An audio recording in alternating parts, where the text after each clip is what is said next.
JAC అనేది త్వరలో తెలంగాణ గడ్డ మీద బీసీ ఎస్సీ ఎస్టీల జేఏసీ తెలంగాణ గడ్డ మీద 3 కోట్ల మంది పైగా ఉన్న బీసీ ఎస్సీ ఎస్టీలకి ప్రాతినిధ్యం వహిస్తున్న బీసీ ఎస్సీ ఎస్టీ జేఏసీ ఆధ్వర్యంలో తెలంగాణ గడ్డ మీద ఏప్రిల్ 14 బాబాసాహెబ్ అంబేద్కర్ జయంతి నుండి 2025 ఏప్రిల్ 14న ఆదిలాబాదు పట్టణం నుండి 1,00,000 కిలోమీటర్ల రథయాత్ర బయలుదేరబోతుంది. ఈ సందర్భంగా తెలియజేస్తున్నా, ఈ 1,00,000 కిలోమీటర్ల రథయాత్ర తెలంగాణ గడ్డ మీద ఉన్న బీసీ ఎస్సీ ఎస్టీల 3 కోట్ల మంది ప్రజలని రాజ్యానికి ఎట్లా తీసుకురావాలి, వాళ్ళ జీవిత నేపథ్యం ఏంటి, ఆర్థిక సామాజిక రాజకీయ సామాజిక నేపథ్యం అంతా రాజకీయ నేపథ్యం అంతా ఏ విధంగా ఉన్నది అని గ్రామ గ్రామం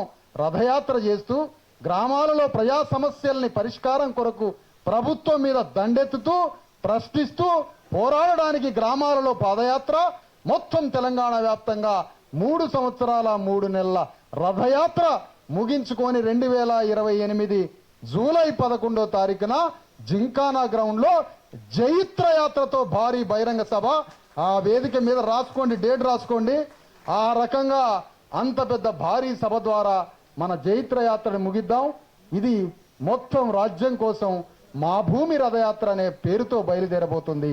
ఈ సందర్భంగా మరొక్కసారి మా భూమి రథయాత్రని మీ అందరికీ గుర్తు చేస్తూ ఈ వేదిక మీద ఉన్న మరొక వక్త దాసు సురేష్ బీసీ రాజ్యాధికారం గురించి పోరాడుతున్న వ్యక్తి, ఏమనుకోద్దు బాయ్సాబ్, ఒక్క నిమిషం మన కుటుంబం ఇది, ఒకటే నిమిషం మీరు మాట్లాడాలని 2 నిమిషాలలో ముగించాలని కోరుతున్నా, మాట్లాడాలని దాసు సురేష్ నాడు. అందరూ ఒకసారి గట్టిగా చెప్పాలతో జై భీమ్, జై భీమ్, జై పూలే, జై పూలే. మిత్రులారా, అందరికీ శుభ సాయంత్రం. వేదిక మీద ఉన్నటువంటి అధినేత మహారథులకి, అదేవిధంగా ఈ కార్యక్రమానికి సభాధ్యక్షత వహిస్తున్నటువంటి నేను నా పెద్దన్నగా భావిస్తున్నా విశారదన్ మహారాజ్ గారికి ప్రత్యేకమైనటువంటి అభినందనలు తెలియజేసుకుంటూ ఈరోజు ఒక మహత్తరమైనటువంటి దినంగా నేను భావిస్తున్నా. ఎందుకంటే మిత్రులారా, సమయం చాలా తక్కువ ఉన్నది. నేను చెప్పబోయేటటువంటి అంశాలు దయచేసి కాస్త జాగ్రత్తగా వినాల్సిన మేము కోరుతున్నాం. విశారదన్ అన్నగారిని వారు చేసినటువంటి 10,000 కిలోమీటర్ల యొక్క పాదయాత్ర గురించి నేను తెలుసుకున్న తర్వాత మా సొంత జిల్లా వరంగల్లో అనేక ప్రాంతాలలో కూడా మహారాజుల కాలనీని ఏర్పాటు చేస్తే ఇది ఏంటి, దీని గురించి దీని నేపథ్యం ఏంటని చెప్పి తెలుసుకున్న తర్వాత ఆయన లోపల ఉన్నటువంటి ఒక సంకల్ప శక్తిని తెలుసుకున్న తర్వాత అన్నగారితో మాట్లాడి ఇవాటి వరకు కూడా వారితో ప్రయాణం చేస్తూ ఉండడం జరుగుతుంది.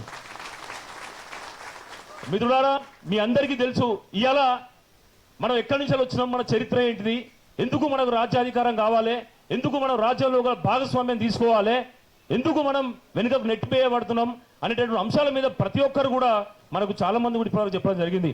నేను లోతులకు పోవడం నాకు ఇష్టం లేదు, ఎందుకంటే అది తెలిసినటువంటి సబ్జెక్టు. కాగల కార్యం అట గంధర్వులు చేస్తారంట, కాగల కార్యం గంధర్వులు చేస్తారంట. మరి నాకు ఆ గంధర్వులంతా ఇక్కడనే అవపడతా ఉన్నారు, ఆ గంధర్వులంతా కూడా ఇక్కడనే నాకు అవపడతా ఉన్నారు. రాబోయే కాలంలో ఎస్సీ ఎస్టీ బీసీలు మైనార్టీలు అగ్రవర్ణాల దగ్గర నుండి రాజ్యాన్ని గల్ల పట్టుకొని గుంజుకోగలుగుతారని చెప్పేసి నేను నమ్ముతున్నా, నేను విశ్వసిస్తున్నా.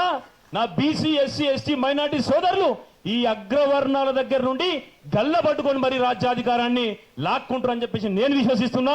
మీరు కూడా విశ్వసించేది ఉంటే ఒకసారి బలంగా చప్పట్లతోని మీ ఆత్మస్థైర్యాన్ని చెప్పాల్సిన నేను కోరుతా ఉన్నా. మనం ఏం చేస్తున్నామంటే గాడిదకేమో గడ్డేస్తున్నాం, ఇక్కడ ఉన్నటువంటి గుర్రాలనేమో రేసులో ఉరకమంటున్నాం. గాడిదలో అంటే అసెంబ్లీలో పార్లమెంట్లో కూర్చున్నటువంటి అగ్రవర్ణాల గాడిదలకు మనం గడ్డేస్తున్నాం, ఇక్కడ కూర్చున్నటువంటి మన బిడ్డలను మాత్రం రేసులో గుర్రాల లెక్క ఉరకమంటా ఉన్నాం. ఇది సాధ్యమయ్యేటటువంటి మాటేనా, సాధ్యమయ్యే పనేనా? మంది చెట్టుకు నీళ్లు పోస్తున్నాం, మన చెట్టుకు మాత్రం పువ్వులు పోయాలి కాయలు కాయాలి అంటున్నాం. మంది చెట్టుకేమో నీళ్లు పోస్తున్నాం, మన చెట్టుకు పువ్వులు పోయాలి కాయలు కాయాలి అంటున్నాం. కాస్తయా? మరి మన బలమైనటువంటి ఓటును పనికిరాని గాడిదలకు దద్దమలకు వేసి రాజ్యాధికారం మన చేతిలో లేదని బాధపడితే అది తప్పు వారిదవుతుందా మనదవుతుందా అని చెప్పేసి అని ఒకసారి మీ అందరినీ ఆలోచించాల్సిగా నేను కోరుతా ఉన్నా. మిత్రులారా, రాజ్యం ఏది కూడా అందని ద్రాక్ష కాదు, బ్రహ్మ పదార్థం కాదు. రాజ్యాన్ని సాధించగలుగుతామనేటటువంటి దృఢ సంకల్పం నాకున్నది కాబట్టే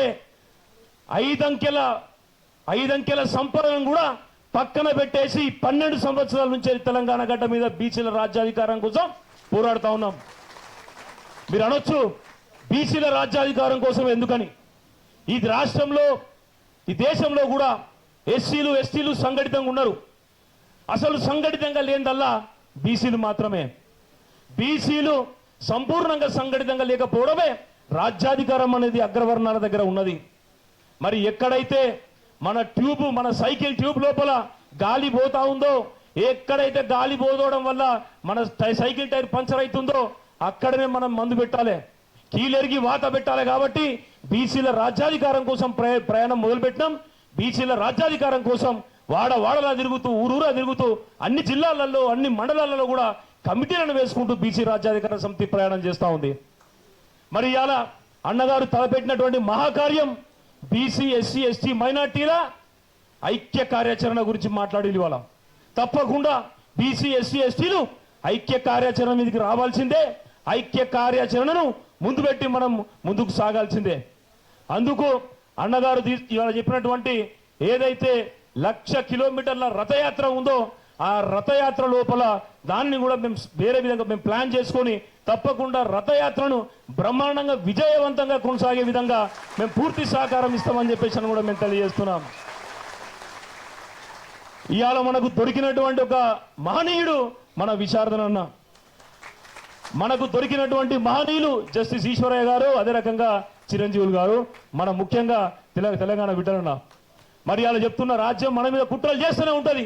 మన నాయకులు మన యోధులు ముందుకు పోతున్న కొద్దీ వాళ్ళ మీద బట్టగాల్చి వేయడమో వాళ్ళను అవమానపరిచే విధంగా ప్రయత్నాలు చేస్తూనే ఉంటది. ఇక్కడ యుద్ధం 2 వర్గాల మీద. అధికారం ఉన్నోడు, అధికారానికి దూరంగా ఉంచబడ్డోడు. ఈ అధికారానికి దూరంగా ఉంచబడ్డోళ్ళు అందరం కూడా మనం ఇక్కడ కూర్చున్నాం. అధికారంలో కూర్చున్నోడుతో మనం యుద్ధం చేయడానికి బయలుదేరుతున్నాం. మన లోపల వేరే కులాలు లేవు, వేరే మతాలు లేవు. ఇక్కడ 2 వర్గాలు.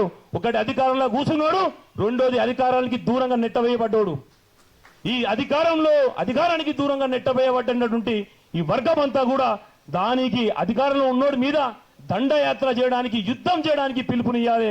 ఆ యుద్ధాన్ని మనం ప్రకటించినప్పుడే మన రాజ్యం మనకు వచ్చేటువంటి అవకాశం ఉన్నది.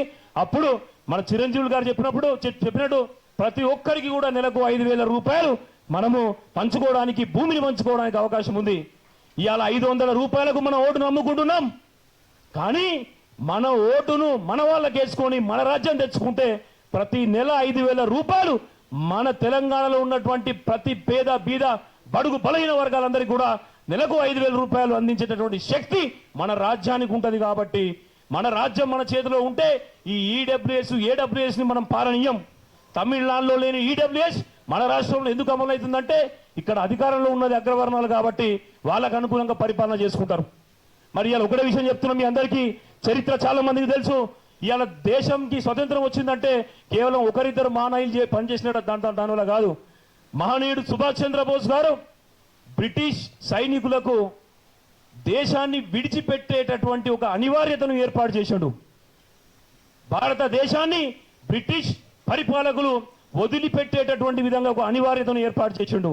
మరి ఇవాళ ఆ అగ్రవర్ణ పాలకులు ఎవరైతున్నారో వాళ్ళందరూ కూడా ఈ రాజ్యాన్ని వదిలిపెట్టేటటువంటి విధంగా ఒక అనివార్యతను మనం సృష్టించేది ఉంటేనే ఈ రాజ్యం మన చేతిలోకి వస్తుందని చెప్పేసి మీ అందరికీ తెలియజేస్తూ ఈ పోరాటంలో ఎవ్వరు కూడా నిరాసక్తకు లోను కాకుండా, నిస్సహాయతకు లోను కాకుండా, శక్తి వంచన లేకుండా మనం పనిచేయాలి.